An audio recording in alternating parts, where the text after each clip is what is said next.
Je pense que c'est un des dessins techniquement les plus riches dans le corpus des œuvres graphiques de Courbet, parce qu'il mélange déjà des techniques qui d'habitude ne se mélangent pas, par exemple le fusain, le crayon noir, le crayon au graphite, qu'on retrouve un peu partout sur la surface de cette œuvre. Et puis à cela vient un rapport extrêmement engagé, physique, tactile, haptique au support, puisque comme dans sa peinture, c'est un artiste qui y va franchement, qui va venir frotter le papier pour retrouver des éclats de blanc, pour jouer sur le grain du papier qu'il va abraser en quelque sorte. Et puis il va inciser, il va gratter, il va faire ça de façon très récurrente aussi dans d'autres dessins importants, mais ici de façon beaucoup plus visible.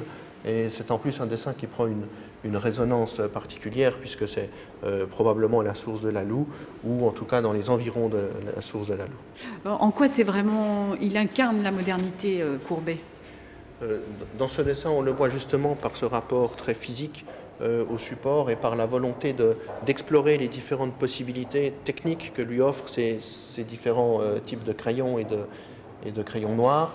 Vous avez aussi un mélange, il y a quelques traces de craie blanche, il y a ici des traces de sanguine. Il cherche vraiment qu'est-ce qu'il peut faire avec toutes ces techniques du dessin.